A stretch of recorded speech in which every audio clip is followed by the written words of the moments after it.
안녕하세요. 네, 여러분 축하드립니다. 어쨌든 붙었잖아요, 그죠? 네, 그러니까 저 메일로 오신 분도 이번에 안 될 것 같다면서 이제 이렇게 그 민경채랑 같이 상담을 하던데, 예, 제가 저 바빠갖고 메일을 오늘 열어봤었어요. 예, 그래서 그분한테 답변을 오늘 해드렸는데 힘들잖아요, 그죠? 예, 점수도 보니까는 뭐 높지도 않더만 커트가 빗셋이. 예, 보니까 지금 여러분 아시죠? 몇 명 뽑은지. 지금 지역여교가 보니까 네, 29명을 선발한 것 같아요. 6명 뽑죠, 원래. 그죠? 맞죠? 아닌가요? 안 맞아요? 맞죠? 그 다음에 외교 전문은 2명 뽑는데 4명 뽑은 거 맞죠? 아, 14명. 예. 지금 서류가 이제 처음이라 여러분이 궁금하실 거고요. 사실 지역외교는 뭐 처음 도입됐으니까 저도 처음이에요. 근데 이제 지금까지 자기소개서를 제출하는 공무원 시험은 몇 안 돼요. 일단 지방직 공무원들이 있어요. 지방직 공무원의 자기소개서는 그냥 딱 한 장짜리예요. 예, 그러니까 아무것도 아니고요. 그냥 뭐 아무것도 아니에요. 그 다음에 국정원이 있어요. 국정원이 자기소개서가 있어요. 그게 한 4페이지 정도 돼요. 뭐 거의 500, 500, 1000 이런 식으로 4개 항목이 있고요. 그 다음에 여러분과 유사한 자기소개서는 민경채, 민간경력자 5급, 7급. 그 다음에 시간선택제 공무원들 있죠?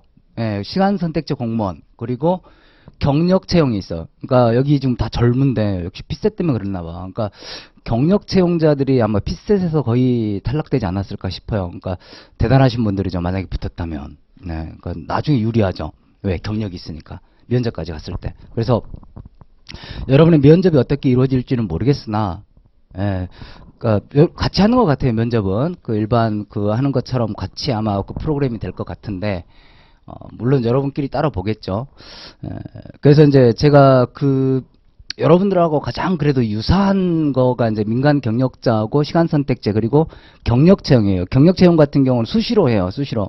그래서 혹시 여기에서 경력 요건으로 만약에 응시하신 분이 있다면 이분들은 몇 마리 토끼를 동시에 잡을 수가 있어요. 일단은 민간 경력자 시험이 한 7월이나 8월에 있을 거예요. 그러면 민간 경력자 같은 경우는 필기에서 10배수를 뽑아요. 그리고 서류에서 3배수 압축을 해요. 면접에서 3대 1이에요. 민간 경력자는 여기는 뭐 해당 안 되는 것 같고 되신 분들이 몇 분 계신 것 같은데, 예, 그게 하나 있고요. 두 번째는 수시로 경력 채용을 해요.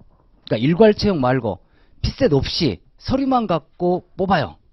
근데 이제 그 숫자가 뭐 한두 명, 분야별로 한두 명 이렇게 있는데 수시로 있어요. 그러니까 혹시나 여러분들 중에서 그런 경력을 갖고 있거나 학위를 갖고 계신 분이 있으면, 학위는 여기서 말하는 건 박사학위예요. 예, 경력 채용은 박사학위나, 그러니까 이 일괄 채용 말고 일괄 채용은 5급, 7급까지는 이제 석사도 된단 말이에요. 근데 이제 일반 경력 채용은 대개는 5급을 잘 안 뽑고 6급을 많이 뽑아요. 예, 그래서 어떻든 일반 경력 채용을 가실 수 있는 지금 경력 요건을 갖고 계신 분들은 지금 지역외교도 볼 수 있고, 그 다음에 민경채 시험도 핏셋으로 보니까 이보다 쉬워요. 시험이 훨씬. 예, 요거도 볼 수 있어요. 그 다음에 수시로 경력 채용을 하기 때문에 외교부나, 지금 외교 전문가가 외교부만 뽑는 게 아니란 말이에요. 일반적으로. 그럼 외교부, 국방부, 통일부, 기재부도 뽑을지도 몰라요. 통상협력해야 되기 때문에. 통상교섭 이쪽이 있단 말이에요. 그러니까 산자부 이런 데서 뽑을 수 있어요. 그래서 서울시도 뽑기도 하고요. 수시로, 그러니까 주기적으로 한 뭐 2주에 한 번 그렇게 딱 홈페이지를 들르는 거예요. 제가 방금 말씀드렸죠. 외교부, 통일부, 국방부, 서울시, 그리고 산자부, 기재부 이런 정도로 해서 주기적으로 홈페이지를 들러보면 모집 공고가 난단 말이에요. 경력 채용. 그러면 이제 자기소개서를 제출하는데 지금 여러분이 작성하려고 하는 자기소개서와 대단히 유사합니다. 예. 그래서 지금 그러니까 지역외교가 아니라 외교관 후보자 자기소개서 말고 나머지 3개는 자기소개서가 공통해요. 형식이. 내용이 다 똑같아요. 그래서 첫 번째 자기소개서, 두 번째 직무수행계획서 각각 한 페이지예요. 여러분하고 달라. 여러분 2페이지까지 된다고 했죠. 각각 A4 용지 1페이지 이내고요.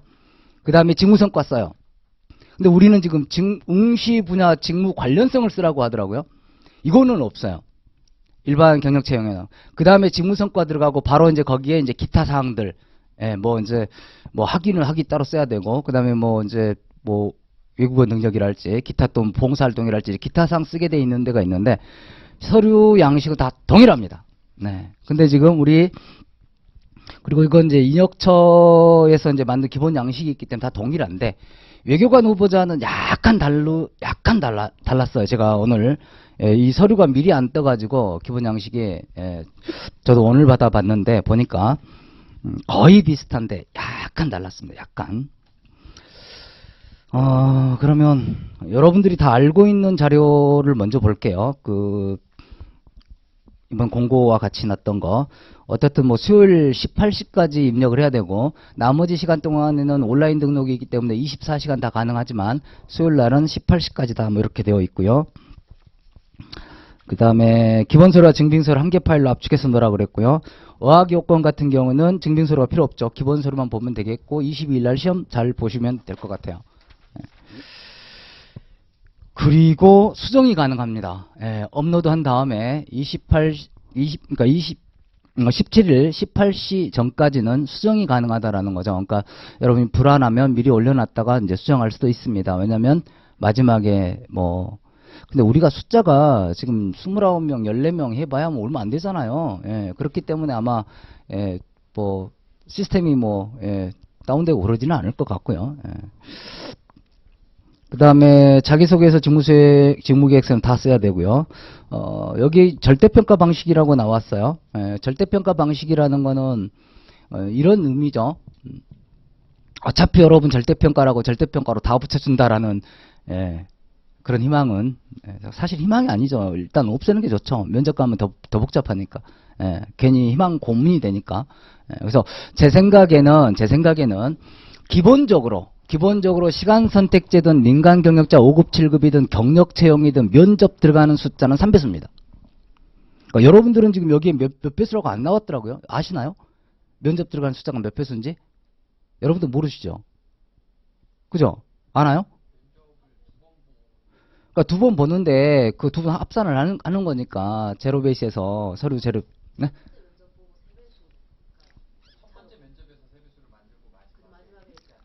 그렇게 한다고요?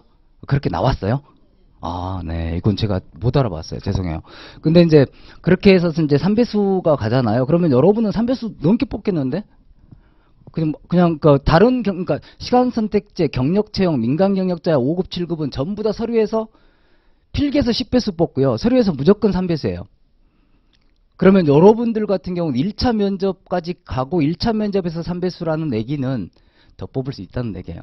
그러면 정말로 절대평가 방식일 수 있습니다. 그래서 절대평가 방식이라는 건 여러분들한테, 그러니까 경력 좋은 사람한테는 유리하지만 그렇지 않은 사람한테는 불리해요. 실제 면접에 3배수 못 들어갈 수도 있어요. 절대평가 방식은. 실제 민간 경력이 그래요. 민간 경력자 같은 경우 2명 뽑는다고 해요. 딱 2명 뽑는다고 해가지고 6명을 딱 면접에 들어갔는데 나중에 자기들이 적합자 없다고 1명밖에 안 뽑고 그래요. 더 뽑지는 않아요, 절대로. 그래서 보통 보면 이제 이 숫자가 안 찰 수는 있는데 여러분이 절대평가 방식이 되기 때문에 그렇다면 최소한 5배수가량은 뽑을 것 같아요. 그러면 서류를 안고 들어갈 수도 있어요. 1차 면접에서는. 보통 면접은 무조건 제로베이스입니다. 국가공무원은. 근데 이제 2차 면접은 제로베이스가 확실할 것 같은데 그 전에 1차 면접에서 한 번 또 걸러낸다라고 하는 건 지금까지 그런 일은 없거든요. 걸러낸다면 아마도 서류를 같이 안고 들어갈 수도 있겠다. 그건 이제 제가 안 읽어봐서 모르겠어요. 그 정확한 거가 나와 있으면 모르겠는데 제로베이스라고 나왔던가요? 면접? 그런 거는 제가 정확하게는 모르겠네요. 자, 어쨌든 그래서 이 절대평가 방식이라는 거는 안 될 수도 있다. 그러니까 내정에서 5배수라고 내정을 했는데 5배수가 안 될 수도 있다. 예컨대. 또는 6배수를 뽑고자 했는데 6배수가 안 될 수도 있다. 이렇게 생각을 해주시면 될 것 같고요. 지금 그렇다면 14명에서 2명이면 이쪽은 외교 전문 쪽은 서류에서 많이 떨어질 것 같아요. 그죠? 서류에서 4명 아니면 3배수를 뽑지는 않겠죠. 한 4, 5배수 없겠죠. 예, 그러니까 뭐 많이 떨어지면 뭐 6명, 적게 떨어지면 한 뭐 4명 이렇게 떨어지지 않을까. 그렇다면 안고 갈 가능성이 높은 것 같은데. 그러면 뭐 지역 외교 같은 경우는 29명에서 6명, 4배수에도 24명. 별로 안 떨어지면 안 되잖아요. 예, 그러니까 좀 애매하긴 한 것 같아요. 예, 좀 애매한 부분이 있는 것 같아요. 그래서 올해가 처음이기 때문에 아마 그렇게 나올 것 같고요. 왜냐하면 이제 그쪽도 예측이 안 돼요. 이 사람들이 정말로 지금 전문가를 뽑고자 하는데 전문가 쪽이 아니고 주로 어학 요건을만 들어왔을 수 있다면 실제 외교관 후보자 시험하고 뭐가 다르냐라는 얘기를 할 수 있어요. 그러니까 지금 뽑고자 하는 건 뭐예요? 그러니까 지금 현재 머리 좋은 친구들은 이미 일반 외교 쪽으로 뽑는 거고, 어차피 지금 그쪽에 예컨대 뽑아놨더니 뭐 이제 주로 영어 잘하는 거지, 영어 잘하는 사람이 피셋자라고 하는 거지, 이 지역외교에 적합한 인재들이 좀 부족했을 수 있어요. 특히 제가 국정원 같은 것도 보면 국정원도 되게 요즘 이제 그 스펙이 엄청나게 업되어 있는데요. 그런 사람들 보면 우리말이 약해요. 자기소개서 쓰라고 하면요, 우리말을 영어로 번역해갖고 다시, 그러니까 영어로 먼저 한 다음에 우리말로 번역해갖고 쓰니까 이 사람들 그 국정원도 피셋 비슷하거든요. 논술만 들어가고 나머지는 그게 안 돼요. 스펙 진짜 좋은데 다 NIH에서 떨어지는 거. 여러분 같은 피셋에서 그런 사람들을 아마 좀 뽑고자 하는 의도가 있지 않았나라는 생각은 드는데요. 어떻든 그래서 내년에는 아마 좀 더 가이드라인이 좀 더 구체적으로 나올 것 같다라는 생각은 드는 거죠. 올해는 자기들도 몰라. 이제 한번 시험해보고 아마 계속 지속할 건지 말 건지 등등 고민을 하지 않을까라는 생각을 해봅니다. 자, 일단 그거는 그거고, 그거는 내년 거 내년이고요. 우리하고 상관없는 거고요.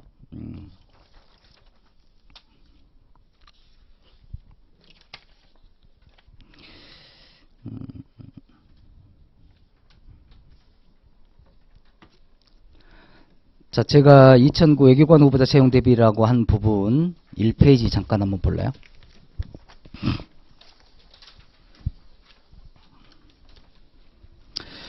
네, 자기소개서 작성은 자기 인생에 대한 설계 과정이다라고 했는데 그 뒷페이지를 먼저 한번 봐보세요. 여러분이 자기소개서 뭐 써야 될지를 한번 고민을 하셔야 될 것 같아요. 지금 자기소개서 작성 주제를 보면 외교관 후보자 선발 시험 응시의 계기가 된 개인 경험 또는 외교 사례를 기술하고 느낀 점과 시사점을 기술하시오라고 했어요. 그러니까 이제 이분들 생각에는 말 그대로 뭐 러시아에서 좀 살아보고 또 중동에서 좀 살아보고 또 뭐 아니면 왔다리 갔다리 좀 많이 해보고 해서 그쪽에 대한 문화와 언어 또는 인적 네트워크 이것들을 요구한 거예요. 그런 걸 갖고 있는 사람이 우리말 잘 못해서 또 우리 교육 잘 못 받아서 피셋 좀 못 보더라도 좀 봐주겠다라는 생각인 거예요. 일반 외교 쪽으로 가면 다 떨어지니까 그 사람들이. 그래서 이제 그런 생각으로 해서 그런 거를 한번 써봐라라고 하는데 제가 오늘 와 계신 분들의 이렇게 면면을 보니 경험 별로 없을 것 같아요.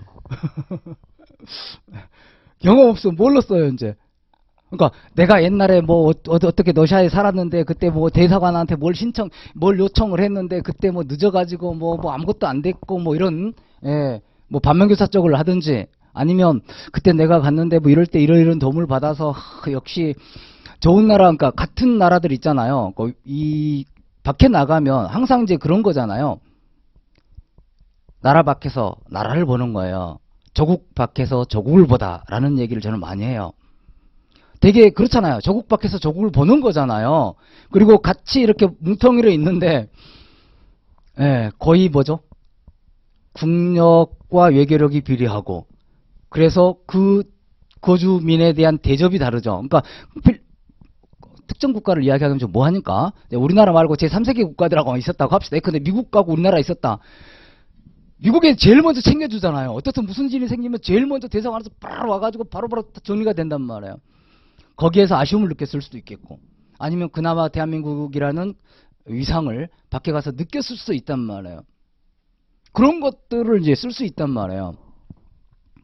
근데 보니까 되게 교환학생으로 간 거나 또는 해외여행 잠깐 한번 갔다 온 경험 외에는 많이 있을 것 같지 않은 분들이 지금 많이 계신단 말이에요. 그럼 여러분 이거 어떻게 써야 돼? 그래서 여러분 뭐라고 나왔어? 경험 또는 외교 사례라고 들었어요.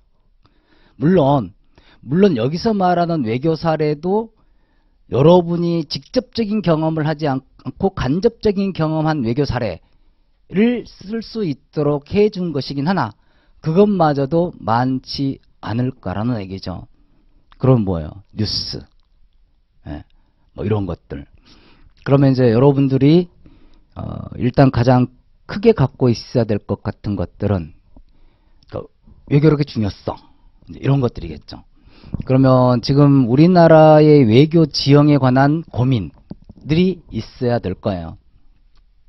제 생각에는 그렇습니다. 외교 지형에 대한 고민이 있어야 된다. 예컨대 지금 우리나라 같은 경우는 과거에는 80년대까지만 해도 실제 외교력이 북한보다도 뛰어났다고 보기가 어려워요. 수교 국가들이 숫자를 이렇게 면면을 보면. 그리고 우리나라 같은 경우는 대단히 힘들다 보니까 동북아 쪽의 외교력이 좀 집중돼 있어요. 러시아, 중국, 미국, 일본. 그래서 지금 최근에 이제 신남방 정책 나오고는 있으나 이제 중동은 그래도 우리가 블루오션이 됐었어요. 왜냐하면 중동은 일단 반유럽 정서, 반미 정서가 워낙 강하기 때문에 중동은 선진국들, 그러니까 유럽이나 미국이 못 들어가니까 결국 들어갈 수 있는 나라가 어디밖에 없어요. 일본하고 한국이죠. 그쪽 공사들 주로 이쪽에서 맡아 한단 말이에요. 그러다가 최근에는 중국. 예. 그러니까 우리가 많이 맡고 있는데 중동은 그나마 좀 많이 나아지긴 했죠. 근데 아프리카랄지 남미랄지 또 그쪽은 또 이제 또 그 좌파들도 좀 많고 좌익 정부들도 많고 하다 보니까 그쪽이 좀 많이 약했죠. 그래서 우리나라의 지금 현재 저는 잘 전문가는 아니지만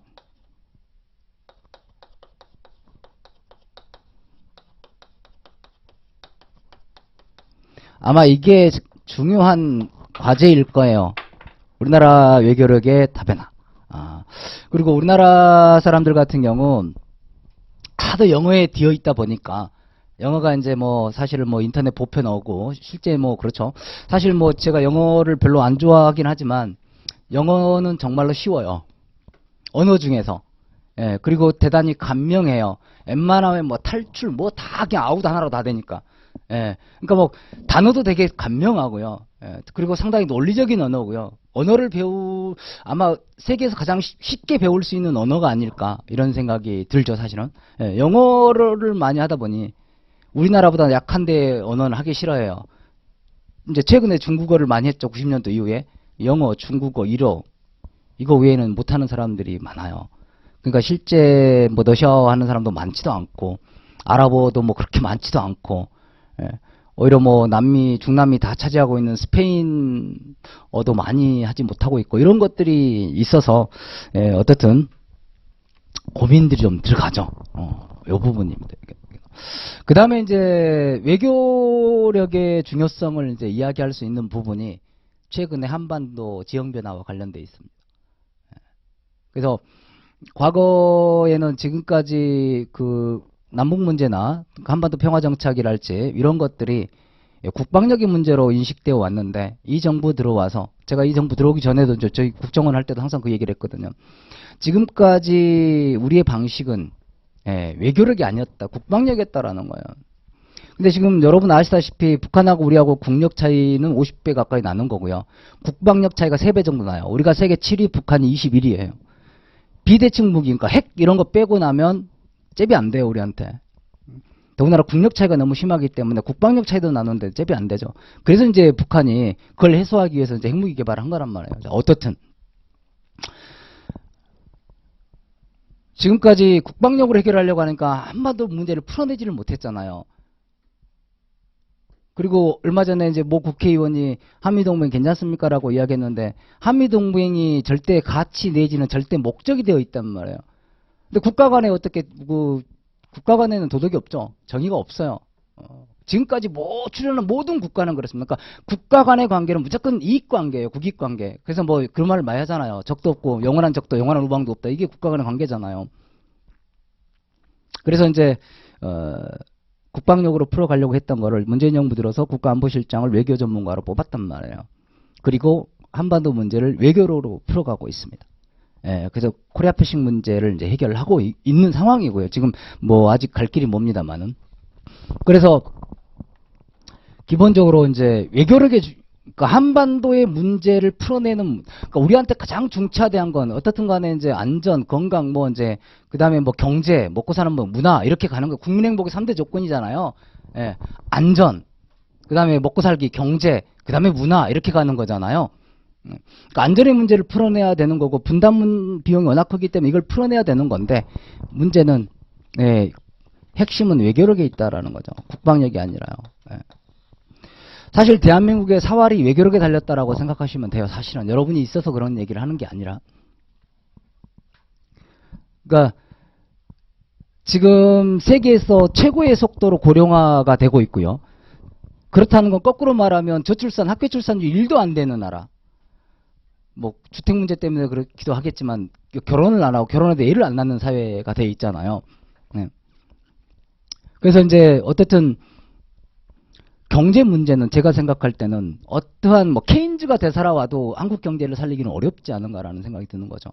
지금 세계적으로 경기 침체가 지금 일어나고 있는 상황에다가 여러분 아시다시피 지금 인공지능 속도는 훨씬 빨라져요. 그러면 인공지능 속도, 그러니까 4차 산업혁명이 지금 목전에 와 있다. 우리 목도 직전에 있다라는 건 거꾸로 이야기하면 국민 대다수는 실업자가 된다는 걸 의미해요. 진짜로 이거 중차대한 일입니다.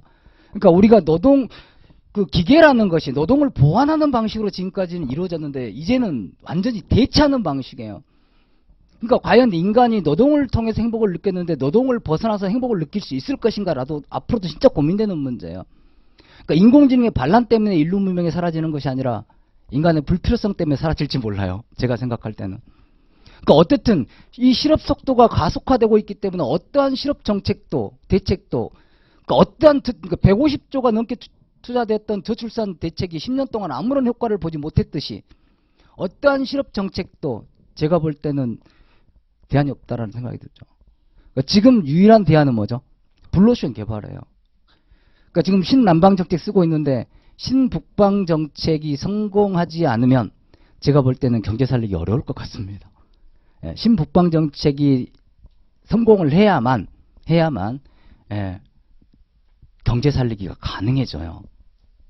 철도부터 시작해서 뭐 도로부터 시작해서 수많은 인프라가 구축이 돼야 될 것이고 또 북방으로 가야 되기 때문에 그래서 사실은 그래서 제가 생각하는 건 바로 이제 이 지금 현재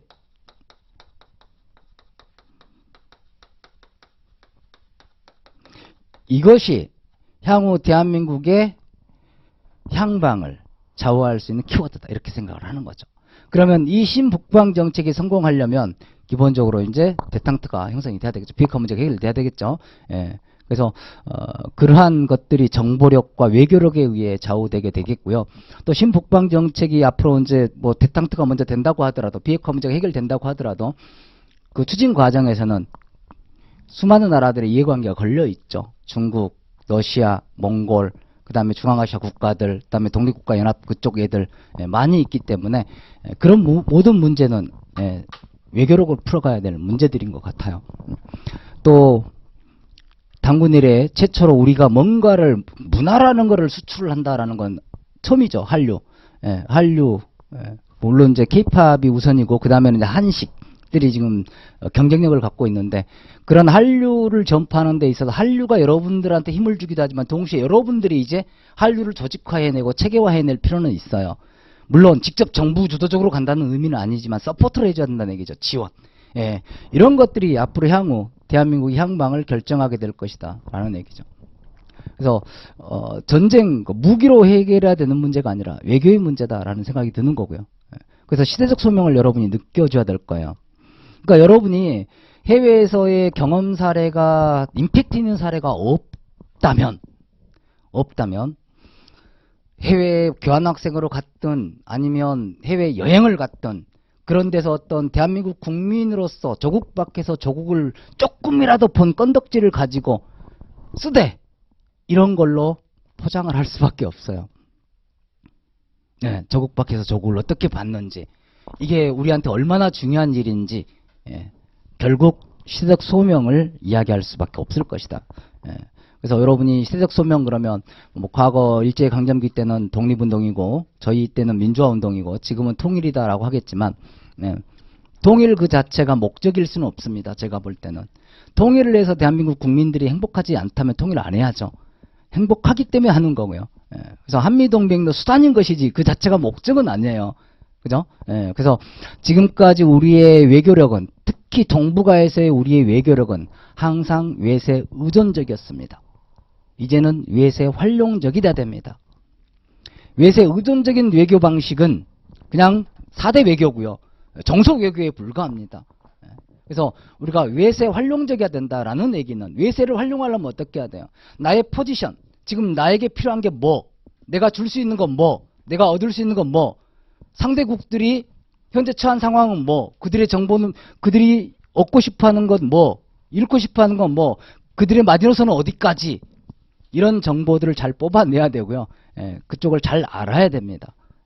소통이 우선이라는 거고요. 정보 수집이 우선일 거고요. 소통의 핵심은 언어와 문화에 대한 이해가 있어야 될 것이고요. 이런 얘기들이 아마 녹아져야 되지 않을까 싶어요. 예, 그래서 경험이 적다면 결국은 포장할 수밖에 없을 것이다. 이쪽 부분, 시대적 소명 부분을. 그러니까 외교 전문가로서의 시대적 소명, 예, 이 부분에 임팩트를 줄 수밖에 없지 않을까. 없으니까 말빨밖에 없잖아요. 주로 이제 추상 언어들이긴 하겠습니다만은, 네, 얼마나 잘 녹여내느냐가 승부를 좌우하지 않을까 싶어요. 그래서 제가 생각하는 건 잠깐 이제 해봤는데, 이 페이지에 보면 자기소개서는 첫 번째는 지원 계기가 된 경험이나 외교 사례를 일단 쓰는 거죠. 직접 경험이든 간접 경험이든. 두 번째는 이를 통해서 내가 느낀 문제점이랄지 아니면 참 좋았다 그거. 난 뭐 공무원들이 맨날 뭐 그 땡돌이 되고 그냥 뭐 시키는 것만 하려고 하고 대단히 그 소극적이고 무산일적인 복지부동 이런 걸로만 생각됐는데, 그때 버선발로 뛰어나와서 퇴근도 안 하고 나 도와주고 내 출국할 때까지 뭐 그때 뭐 여권 잃어버렸는데 어떻게 찾아가지고 이렇게 다 해주더라 뭐 이런 거 있잖아요. 그래서 이 안에 있을 때는 느끼지 못했던 국가라는 것, 그리고 공무원이라는 것, 예, 공무원이 국민 행복에 어떻게 기여해야 하는지를 이야기할 수 있겠죠. 예, 물론 봉사라는 말만 빼고. 봉사는 원래 힘센 사람이 힘없는 사람한테 해주는 거잖아요. 그리고 해도 되고 안 해도 되잖아요. 그러니까 우리 헌법에 나와 있는 공무원은 국민 전체에 대한 봉사다, 이 말은 바꿔야 돼요.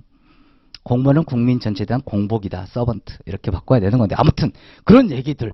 그 다음에 이제 그걸 통해서 이런 일들이 얼마나 국민들을 행복하게 하는 건지, 뭐 검찰 돼갖고 권력을 누리는 게 아니라 이런 것들을 얼마나 행복하게 하는 건지 라는 게 과제의 중도성일 거고, 아니면 문제점을 느꼈다면 이거를 이렇게 개선해 보고 싶다. 나중에 내 자식들이, 내 후배들이, 내 동생이 다시 여기를 왔을 때 그때는 이런 곤란함을 겪지 않도록, 뭐 이런 것들이잖아요. 예. 그래서 이제 그런 것들을 느껴서 이제 나는 원래는 뭐 행실을 하려고 했는데 이쪽을 간다고 한다랄지, 아니면 뭐 삼성전자 예약되어 있는데 이쪽으로 온다랄지, 이런 얘기들 지원 동기가 되겠죠. 네. 그래서 이 시대적 소명을, 이거를 나는 시대적 소명, 나의 어떤 사명으로 생각을 한다. 네, 그런 얘기겠죠. 그리고 문제는 항상 의지만 갖고 되는 건 아니잖아요. 잘할 수 있어야죠.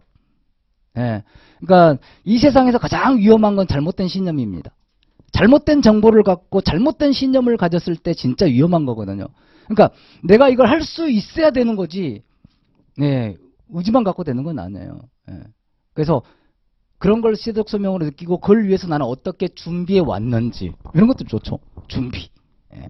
그런 걸 느끼고 나는 준비해 왔고, 그래서 피셋 공부도 했고 뭐 등등. 네. 그리고 뭐 이제 관련된 세미나나 이런 것들도 좀 뭐 했고, 또 문화적 이해를 위해서 꼭 안 해도 되는 거지만 뭐 그쪽 사회나 그쪽 그 각 나라의 지역 사회나 또는 뭐 우리 다문화 이쪽을 뭐 이렇게 소통도 좀 해봤고 뭐 봉사활동 해봤고 등등. 예, 준비하고, 그리고 나의 지식과 어떤 나머지 능력들, 이런 것들이 적합하다는 거를 증명하는 거예요. 예, 나머지에서. 그 다음에 이제 그 밑에 꼭지로는 이제 포비믹하고, 그래서 나는 나중에 죽음을 앞두고, 예, 한 줄기 미소를 띄울 수 있기를, 뭐 이런 거잖아요. 그죠? 예. 그러니까 지금 꼭지는 순서적으로 가면 될 거예요. 아마도. 예, 그래서 그게 한 단락이 될 수도 있고 두 단락이 될 수도 있고 그렇습니까? 1번 항목이 한 단락일 수도 있고 두 단락일 수도 있고 느낀 점 시사점을 한 단락으로 쓸 수도 있겠고 내용에 따라서는 두 단락으로 쓸 수도 있겠고 네. 지원 동기가 두 단락으로 나눠질 수도 있고 예, 그거는 그렇습니다. 나중에 이제 제가 말씀드리겠지만 전부 꼭지에 제목 붙일 거고요. 저희 수업은. 예. 그래서 그 두 가지씩 임팩트를 줄 거고요. 그런 식으로 어쨌든 이 단계는 한 5단계로 넘어갈 수 있을 것이다. 지금 기본적으로 여러분을 증명해야 되잖아. 나는 공부만 한 게 아니라 어떻든 간에 나는 적합한 인물이다. 그러니까 이런 시대적 외교 다변화랄지 뭐 외교력 신장에 있어서 나는 좀 적합한 인재다라는 걸 증명해 줘야 되는데 단순한 구호가 아니라 근거를 부여를 해야 되고요. 적합한 인재는 두 가지가 항상 들어가는 겁니다. 다음에 여러분 면접 볼 때도 마찬가지예요. 좋은 부하란 자기 상사를 훌륭한 사람이 되도록 보필하는 데 있다. 그럼 좋은 상사란 부하의 역량을 키워주는 게 좋은 상사인 거예요. 자, 여기서 말하는 그럼 훌륭하다, 역량이다. 어떤 의미일까? 두 가지가 항상 들어가는 겁니다. 도덕의 탁월성과 능력의 탁월성이에요. 다시 말해서 성품, 좋은 성품, 그다음에 좋은 능력 이런 거예요. 예, 그러니까 여러분을 증명해야 된다면 여러분은 어떤 측면에서 증명돼야 돼? 두 가지 측면에서 도덕의 탁월성하고 능력의 탁월성 부분에서 증명돼야 되는 거예요. 여기서 말하는 도덕의 탁월성 부분은 사명감, 책임감, 그리고 뭐 소통 능력으로 갈 수도 있겠으나 어쨌든 청렴의식이랄지 이런 것들, 예, 이런 것들이 도덕의 탁월성 부분일 거예요. 예. 나중에 여러분 이제 면접 하시게 되면 뭐 상사가 조금 안 좋은 일을 했다. 묵인하는 순간 안 좋은 부하인 거예요. 그러니까 우병우는 굉장히 나쁜 부하인 거예요. 자기 주군을 그러니까 우병우, 김기춘 이런 사람들은 굉장히 나쁜 부하인 거예요. 감옥에 들어가게 했잖아요. 자기 주군을. 그러니까 훌륭한 부하가 되지 못했던 거예요. 그러니까 어쨌든 이 두 부분을 증명해 주세요. 이따가 적합성 부분에서. 예.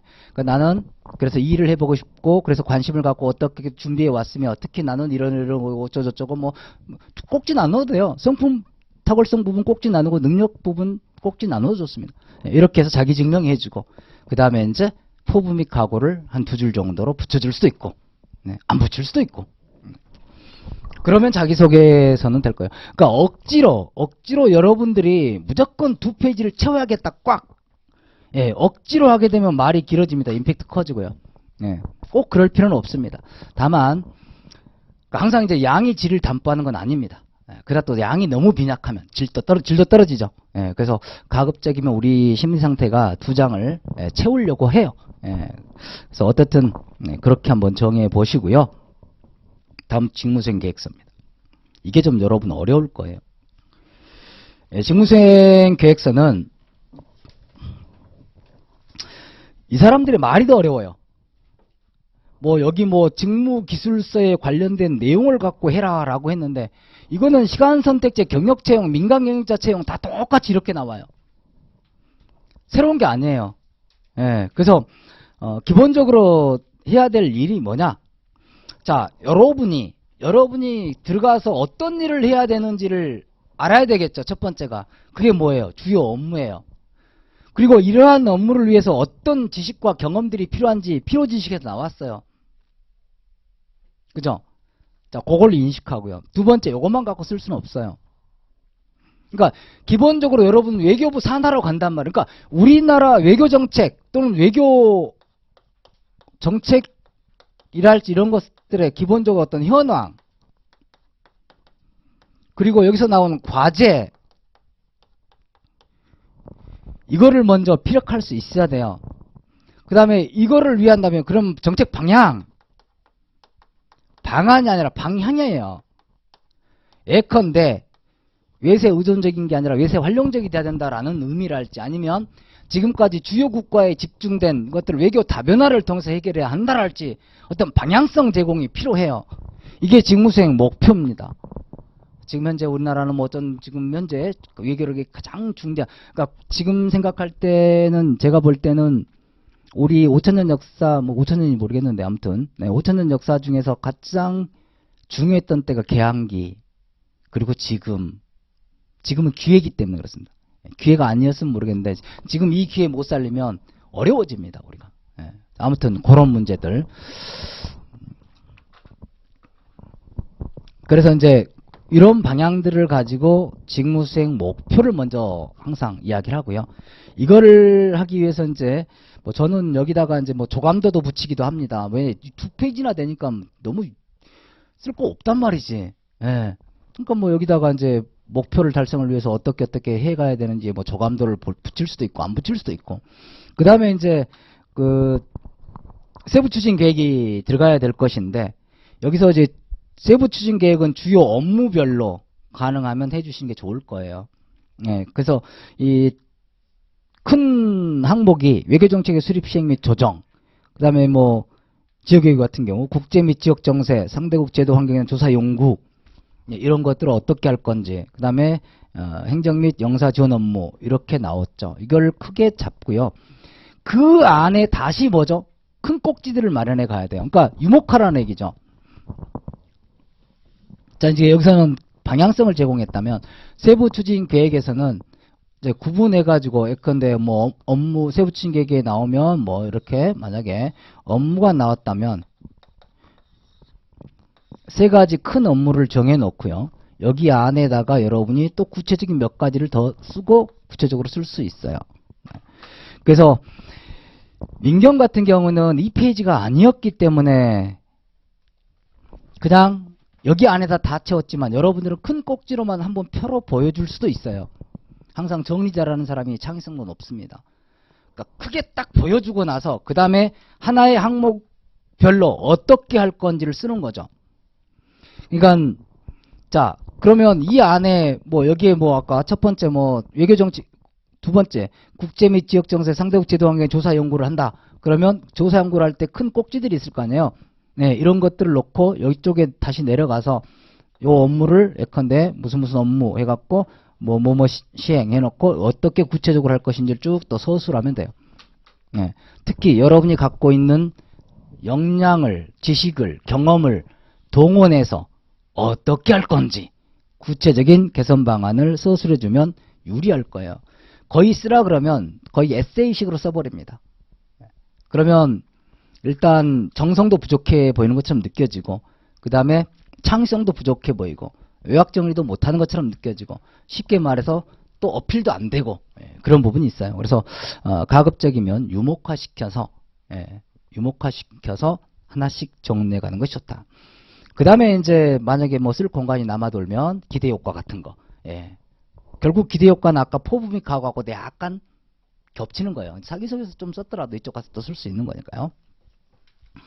그 다음에 직무성과는 뭐 담당 부서별로 한 페이지이기 때문에 경험이 많은 사람들은 많이 쓸 수 있어요. 여러 개를 쓸 수 있는 건데 이건 일단 T8을 좀 보시면 되겠고요. 문제는 여러분들이 이제 딴 데는 없는데 응시 분야 직무 관련성이 들어왔단 말이에요. 그러면 이제 이 사람들이 요구한 건 뭐였냐면 그러면 당신이 회사를 다녔으면 여러 직무를 했을 건데 뭐 우리가 꼭 뭐 외교부를 다니지 않았는데 외교 관련 업무만 계속 하지는 않았을 거 아니에요. 그러면 그 업무 회사에서 당신이 어떤 일들을 했는지 한번 써봐라 라고 한 게 직무성과라면 야 그 중에서 우리 부서에 왔을 때 쓸모 있는 게 뭐니? 이제 이거죠. 그걸 우리가 다 읽어보고 추론하려면 힘드니까 네가 먼저 피력해봐라 이런 얘기잖아요. 네, 그러면 여러분이 뭐 예컨대 그냥 뭐 나 이 연구소에서 연구 개발만 했어. 그렇더라도 어떻든 뭐 그때 뭐 러시아 사람들과 같이 뭐 협력을 했었다면 그때 그런 얘기들 쓰면 되는 거죠. 네. 그래서 여기서 응시 분야 직무 관련성은 기본적으로 이거는 전부 다 가급적이면 한 페이지에 몰아넣으면 되겠죠. 그래서 내가 근무했던 부서 딱 써주고요. 무슨 회사, 무슨 팀. 그 다음에 거기서 이제 만약에 업무가 전혀 상반된, 그러니까 전혀 다른 두 업무를 했다 그러면 그 업무, 이 업무 중에서 특히 관련이 있는 업무를 써야겠죠. 두 개 다 관련이 있으면 두 개 다 쓰는 거예요. 그래서 그쪽에서 특히 직무성과는 이런 것이 있었고, 응시 분야 직무 관련성은 이 직무성과와 관련돼서 이런 것들이 내가 쓸모 있을 것이다 라는 내용을 써주는 거죠. 그래서 압축해서 가는 거고 응시 분야 직무. 그러니까 앞에 직무 성과 쓸 때는 그런 사람이 있어. 나는 이렇게 쓸모가 있을 것입니다. 원래 이거 쓰지 말라고 하거든, 자기소개서. 그거는 채점자가 평가하는 거고, 항상 뭐지? 작가가 울어버리면 독자는 울지 않아요. 또 어떤 소설가는, 저도 제 그 의형이 그 소설을 쓰는데, 저한테 첨삭을 받으면 베스트셀러 될 것이다 이야기하는데, 소설 안에서 자기가 다 울어. 짜증이 나는 게 읽다가 보면. 그러니까 항상 작가는 절제해야 된단 말이에요. 그래야 독자가 울어주는데, 자기가 다 울어버려. 그러니까 여러분 제일 재미없는 건 뭔지 아세요? 개콘이라 이 개그 할 때 개그맨들이 스스로 웃어버리면 재미가 하나도 없는 거예요. 개그맨은 참아야 돼. 그래야 이 관객들이 웃어준단 말이에요. 그런데 이번에는 여러분들한테 직접 쓰게 했단 말이에요. 대신 페이지를 달리해서. 그래서 직무성과는 그냥 직무성과만 쓰면 되고, 그것들이 어떻게 소용되는지를 응시 분야 직무 관련성에서 써주시면 돼요. 그러니까 이게 내가 지금 지역외교를 가고자 하는데 이러이런 분야에서 이런 측면에서 도움이 될 거다라는 얘기를 써주라는 얘기입니다. 많이 없더라도 구구절절하게 외국인 한번 만났더라도, 또 외국인 집 주소 한번 찾아줬더라도, 지금도 연락하고 있다면 이런 걸 할지 뭐 어떻든 써줄 수 있는 거예요. 그래서 그거는 나오는 대로 써 가시면 될 것 같습니다. 한 페이지 정도로 거의 끝나지 않을까 싶고요.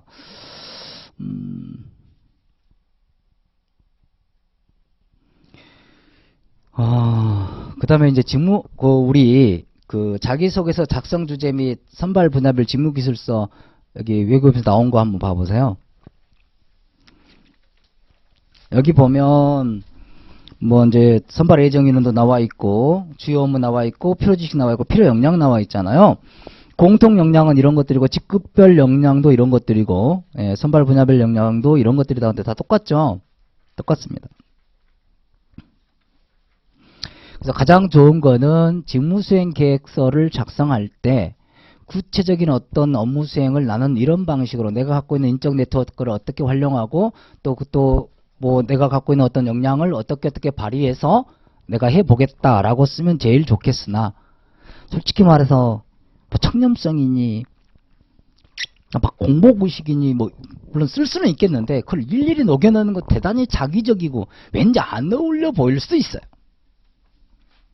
그러니까 그런 것들은 자소서에서 녹여내면 돼요. 자소서에서 나의 적합성을 증명해 줘야 되잖아요. 사실은 아무 말도 없지만 느낀 점과 시사점으로 끝냈지만, 여러분 이거서 끝내면 안 돼. 그걸 느껴서 나는 지원했다라는 거, 결국은 지원 동기를 쓰라고 하는 거니까. 지원 동기만 쓰면 안 돼. 지원 동기 안에는 내가 이거 가면 잘할 수 있다라는 어떤 사명감과 책임감 이런 것들, 그 다음에 자기 적합성을 피력을 해줘야 된단 말이에요. 왜? 자기소개서는 항상 자기 추천서란 말이에요. 그러다 보니까 처음에는 대단히 겸손하게 쓰다가 떨어질 것 같으니까 나중부터 뭐 항상 자기소개서는 과잉돼 있죠. 과잉돼 있습니다. 너무 과잉되면 또 짜증이 나죠, 읽는 사람에. 그래서 어떻든 녹일 거 이쪽에서 못 녹이면 이쪽 가서 녹여야 돼요. 그러니까 항상 여러분이 쓸 때는 자기소개서 시간이 얼마 안 남았잖아요. 지금 일주일 뭐 열흘밖에 안 남았는데 쓰는 방식은 쉬운 것부터. 제일 쉬운 게 뭐예요? 혹시 학위자 있어요? 학위자선. 학위자 제일 쉬운 게 뭐예요? 논문이에요, 논문. 논문이잖아. 논문 이미 나와 있는 거고, 거기 초록했고 요약 정리한 거잖아요. 논문 제목 쓰고 할 거란 말이에요. 그 구구절절 쓰지 마시고 항상 개조식으로 작성할 것. 자기소개서는 개조식으로 쓰면 안 됩니다. 그러나 직무수행 계획서나 직무성과, 학위 논문 관련된 거, 응시 분야 직무 관련성 이런 것들은 전부 개조식으로 가능합니다. 아니, 개조식을 써야 돼요.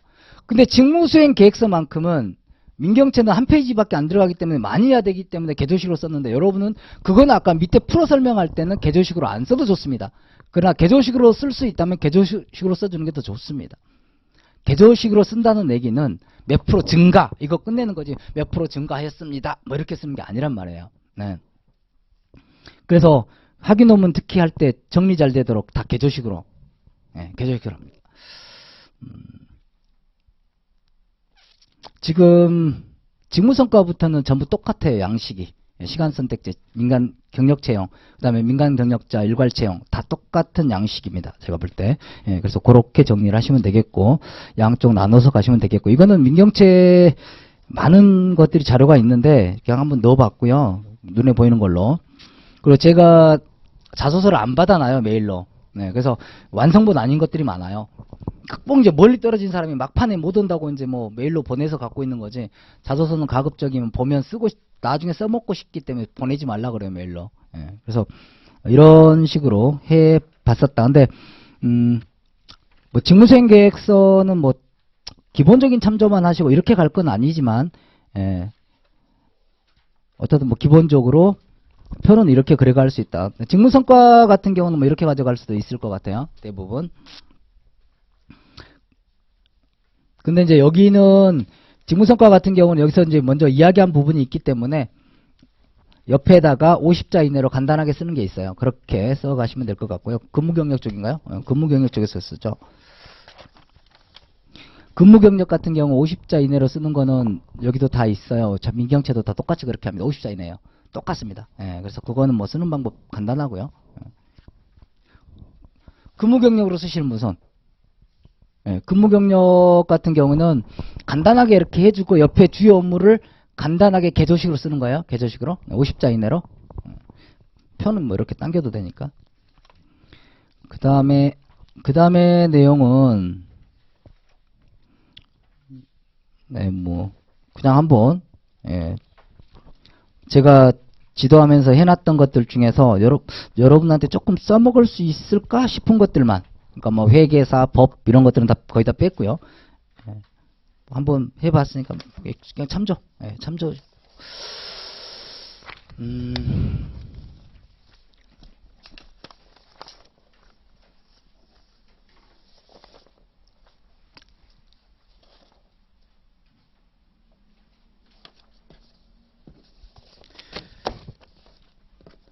자, 중요한 건 가독성 높게 정리를 잘해서 줘야 된다. 그 다음에 여러분들이 1페이지 한번 봐보세요. 작성 로드맵 1페이지.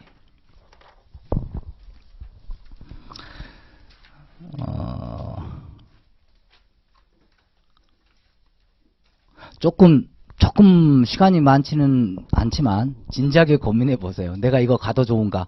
예, 나중에 여러분의 자녀가 엄마는 아빠는 왜 외교관이 되려고 했어? 라고 할 때 시국 공부나 해 그러지 말고, 예, 내가 뭐 전공이 이거라서 어쩔 수 없이 라고 하지 말고, 정말로 여러분이 자서전을 쓴다는 생각으로 한번 고민을 해보세요. 그러면 항상 그 깊이 생각해본 글과 그렇지 않은 그런 감동이 다릅니다. 똑같은 표현을 해도. 그래서 한번 봐보시고, 그 다음에는 여러분이 쭉 한번 읽어보시면 대충 내용은 될 것 같습니다. 일단 외교부 홈페이지 한번 들어가 보셔야 될 거고요. 그 다음에 최근에 또 뭐 뉴스랄지 이런 것들이 있으면 활용할 수 있으면 활용하면 좋겠죠. 그래서 지금 전체적으로 경험적 요소가 크게 임팩트 있게 경험을 갖추고 있는 분들은 많지 않을 걸로 보고, 또 그런 분들은 1차 피셋에서 거의 낙방을 했다라고 보이는 거예요. 제가 볼 때는. 그렇기 때문에 원래 제도의 취지와는 약간, 그러니까 외교부에서 그들이 만족하는 수준의 학생들이 아닐 수 있어요.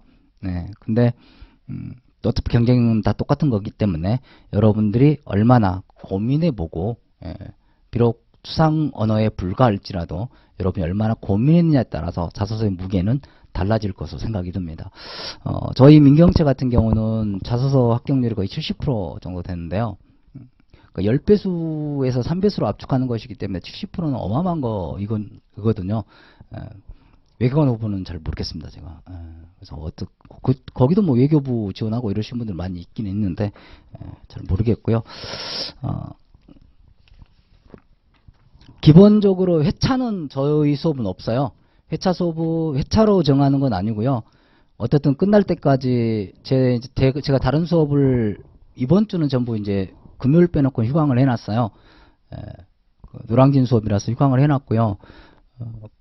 다음 주부터는 또 수업이 있어서 시간이 다 되지는 못할 것 같습니다. 그래서 어쨌든 이제 지원하시게 되면 이제 수강 등록 순서에 따라서 시간 픽스를 먼저 시킬 거고요. 1시간 정도 일단 잡아놓고요, 하루에.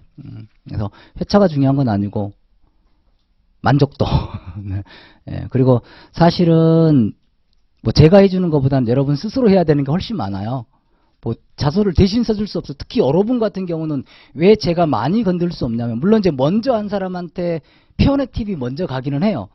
예, 어쩔 수 없어요, 그거는. 근데 반복될 수 없잖아요. 특히나 민경채 같은 경우는 아까도 말씀, 지원 분야가 거의 뭐 200개 가까이 된단 말이에요. 그러니까 겹치는 사람들이 별로 없기 때문에 가능하지만, 그나마 여러분들 같은 경우는 다 한 곳에 가서 하는데, 예, 결국은 여러분들이 해내야지. 제가 이렇게 많이 해버리게 되면, 예, 똑같아지면 또 위험해지고요. 예, 그래서 사실은 원래 이 작성노트 매번 수강생들한테만 주려고 했고요. 메일에도 저도 답변도 그렇게 답장을 보냈었는데, 뭐 처음이니까, 예, 뭐 그렇다고 똑같은 건 아닐 테니까, 예, 일단은 참조용으로 이제 드렸습니다. 그래서 어쨌든 예, 자소 수업은 여러분들이 이제 그 작성되는 대로 시행을 하게 될 거고, 1차, 그러니까 먼저 1차 작성을 해 와야 되고, 지금 이야기를 했기 때문에, 예, 그래서 작성해 오면 그렇게 진행을 하게 될 것입니다. 그래서 질문, 예, 일단은 뭐 예, 질문 맞죠, 질문? 네.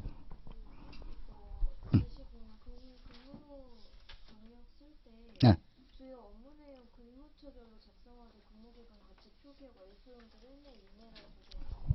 뭐 직무 성과? 예,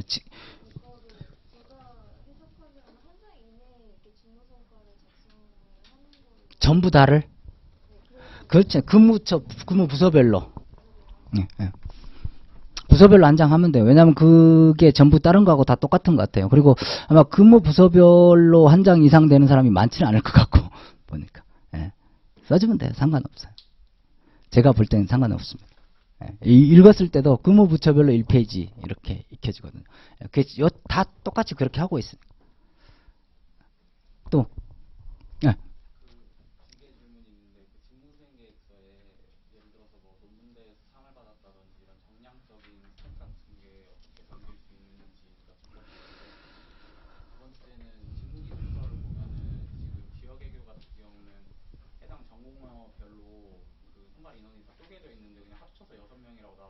네.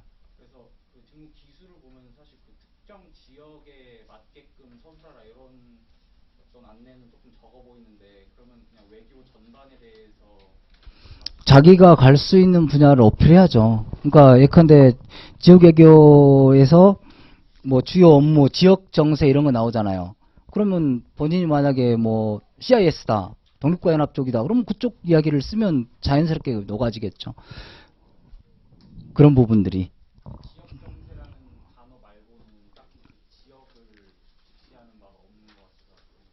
그 안에서 그러니까 표현을 해야죠. 아까 제가 소제목 그래서 이야기를 했고요. 예, 그 다음에 그 밑에 대시 붙여갈 때 피하라는 방법이 있겠죠. 네. 그래서 여기는 통으로 나왔지만 그런 PR은 본인 스스로 해야 되는 거고, 내가 수상한 것이 있다라고 수상했다라는 걸 이렇게 자랑하기는 어려울 거고, 그걸 독립된 제목이나 독립된 목차로 달기는 어렵기 때문에, 그러니까 이런 일을 했을 때 나는 과거 이제 이런 일을 해갖고 이런 데 수상한 경험이 있다. 따라서 이런 경험들을 활용해서 어떻게 하겠다. 이렇게 가야지. 그건 녹여내는 방법은 쉽죠. 그리고 이제 자소서에서도 일부 녹일 수 있어요. 그리고 직무수행 계획에서도. 그래서 아까 제가 얘기했잖아. 자기의 어떤 능력이나 이런 것들을 어떻게 발휘해서 어떻게 잘 수행할 수 있는지 그 1페이지도 제가 써놨을걸요. 예, 그래서 그런 식으로 증명해야죠. 예, 그런 걸 놓치면 안 되죠. 그러니까 자기가 갖고 있는 객관적인 데이터잖아, 그거는. 예, 그러니까 구호로 그쳐버리면은 상대방한테 설득력이 약해지는데, 그런 객관적인 데이터를 가지고 이야기를 해주면 설득력이 좀 더 강화되죠. 예. 자기 추천서에 설득력이. 상 받은 경험이 있다. 중요하죠. 네. 벌공사활동 경험도 있다. 중요하긴 해요. 고객 마인드 지향이랄지 이런 거 할 때도. 네. 또 뭐, 길 잃은 외국인을 공항까지 바래다주고 한 적이 있다. 뭐 이런 거 중요하죠. 네. 고객 지향 마인드잖아요. 그리고 인적 네트워크기도 하죠. 네. 또, 네.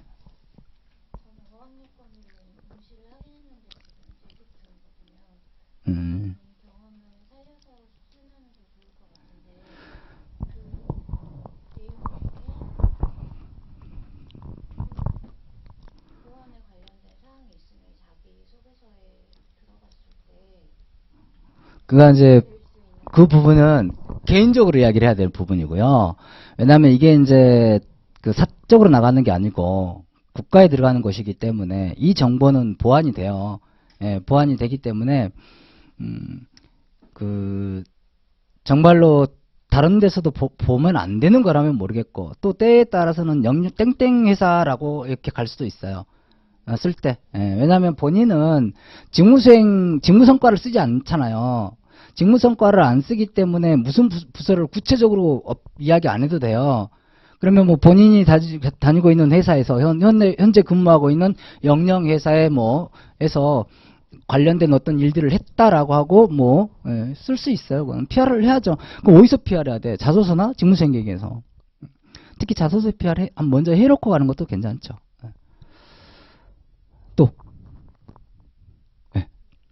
직무 성과 예시에서 직무 성과를 구체적으로 적으라고 했는데 제가 궁금한 데는 그 공공 분야다 보니까 수치화를 시켜서 직무 성과를 이제 작성하기가 좀 어려운 일들이 많아서 그런 경우에는 그 직무 성과를 그러니까 수치화할 수 없다면 예컨대 어떤 문제점 개선 방안을 연구를 했어요.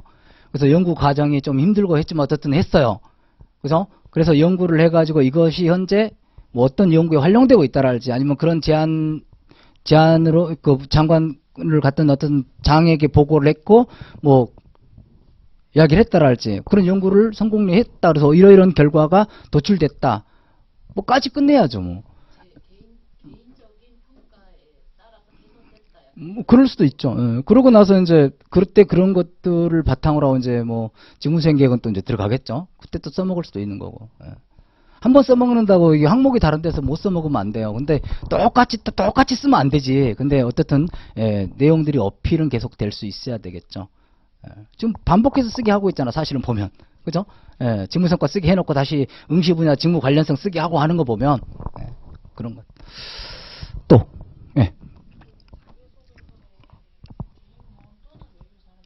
예. 당연히 쓸 수도 되죠. 뿐만 아니라 붙이면 되잖아요. 예.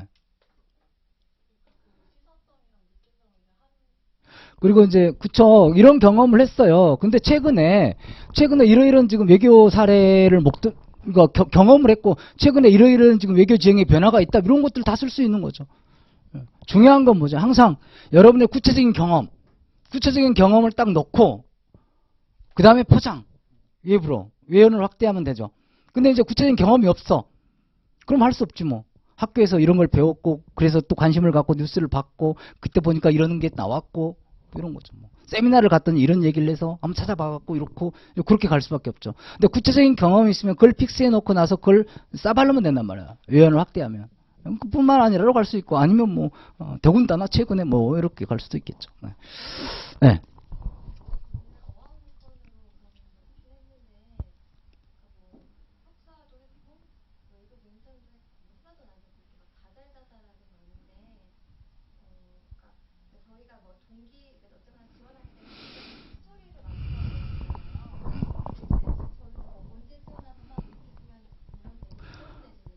그거 쓸 수도 없고 써서도 쓰면 안 돼요.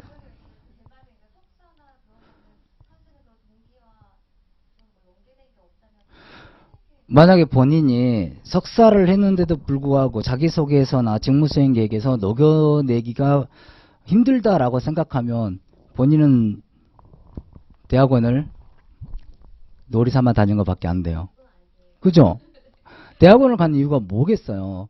그러니까 제가 참고로 이제 지식 분야를 이야기하면 지식은 경험을 재구성하고 지도하는 힘이 됩니다. 그렇기 때문에 가급적이면 가방끈이 길수록 좋습니다.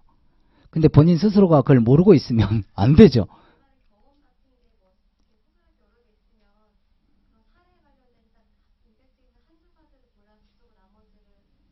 꼭 그래야 되는 것도 아니고 기본적으로 나열해 갖고 갈 수도 있겠고요. 근데 대개는 임팩트 있게 가는 게 좋고요. 뿐만 아니라 이런 경험도 했었다면 나중에 붙여줄 수도 있겠고 그 경험을 나중에 살려서 뿐만 아니라 이런 경험을 통해서 이런 걸 느꼈었다라고 갈 수도 있겠고요. 그러니까 기본 틀은 잡아주되 PR할 수 있는 거는 또 PR하는 방법들이 있어요. 그래서 석사를 했거나 회사를 다니고 뭐 내가 무슨 지금 현재 우리 회사를 다닐 때도 이런 경험을 살려갖고 어떻게 하겠다 이렇게 갈 수도 있겠고요. 그러니까 제가 아까 여러분들이 느낀 점 시사점 써라라고 끝내버리고 거기서 딱 끝내버리면 자기소개서 여러분 쓸 게 없어요. 거기서 그걸로 끝내는 게 아니라 이건 지원 동기를 물어본다. 그렇다면 지원 동기를 물어본다면 단순하게 동기만을 계기만을 물어본 건 아니다. 지원 동기에는 너 그럼 잘할 수 있니? 그러니까 내가 잘할 수 없는데 지원하면 아주 나쁜 거예요. 여러분이 좋은 외교관이 될 자질이 전혀 없다. 그럴 각오도 없고 자질도 없다. 그럼 여러분 여기 시험 뭉치하면 안 되는 거예요. 그거 PR을 해야 된단 말이에요. 기본적으로. 그쵸? 여러분 외교관 시험 준비하면서 변호사들 뽑는데 여러분 갈 건 아니잖아요. 브로커 뽑는데 가지는 않을 거 아니에요. 뭐 축구선수 뽑는데 갈 건 아니잖아요. 그런 의미예요. 그러니까 축구 한 번도 안 해봤는데 맨날 보는 거 좋아했어. 그래서 나 축구선수 모집한다길래 모 구단에서 모집하길래 갔어. 민폐죠. 예. 그러니까 쓸 수 있는 거예요. 그러니까. 자기 PR, 지원 동기에는 자기 적합성도 포함돼야 되는 거예요. 예, 반드시. 그래야 PR 할 수 있어요. 자기 추천서라니까. 자기소개서는 자기 추천서인 거예요. 뭐, 여러분 몰라 이걸 써. 쓰라니까 무조건 쓰는 건 아니잖아요. 붙으려고 쓰는 거잖아요. 결국 여러분 PR 하는 거잖아요. 나는 좋은 공무원이 될 자질이 있어. 나 안 뽑으면 니네 후회할걸? 이런 거잖아요. 그렇게 들어가야지 여기에. 예.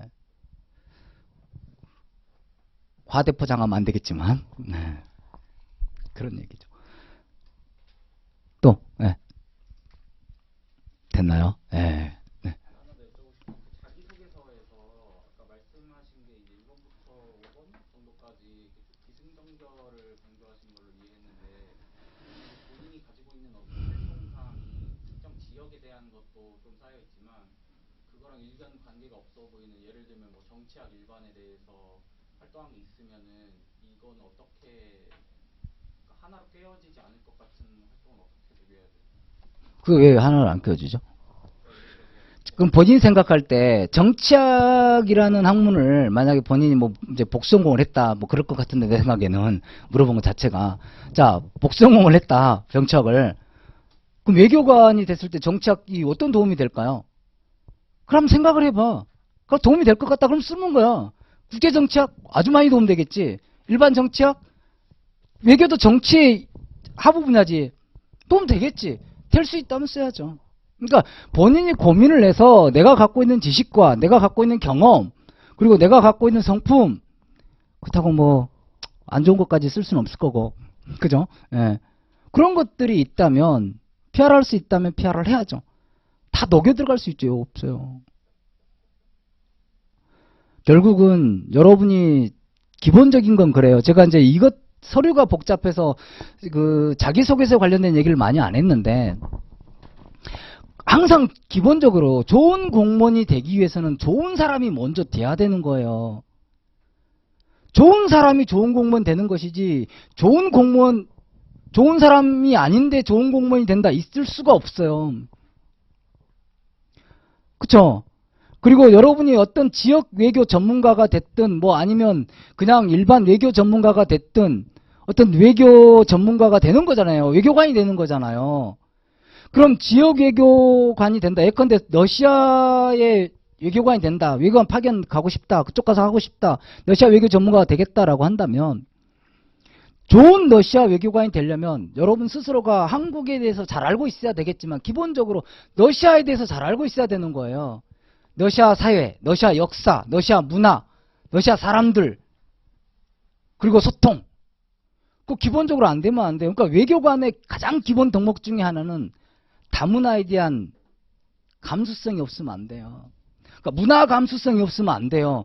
문화 감수성이 있어야만 문화 이해력과 뭐 문해력이라고 하죠. 문화 이해력, 문화 소통 능력 이런 것들이 뒷받침되는 거죠. 문화 감수성이 없으면 안 돼요. 그러니까 그 나라의 역사, 사회, 문화에 대한 이해가 없이는 결코 좋은 외교관이 될 수 없죠. 그건 당연한 얘기죠. 그러니까 쓸 게 얼마나 많겠어요.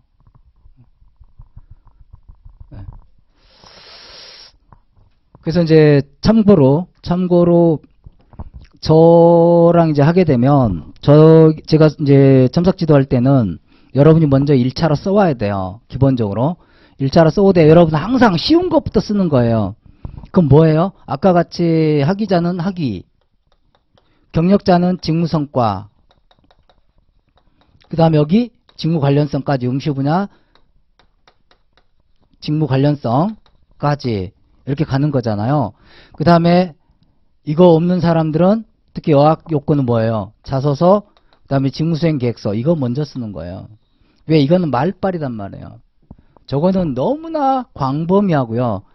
그렇기 때문에 이런 것들은 그러니까 가장 먼저 좁혀지는 게 쉬운 게 이거, 그 다음에 이거예요. 그 다음에 이렇게 가는 겁니다. 항상.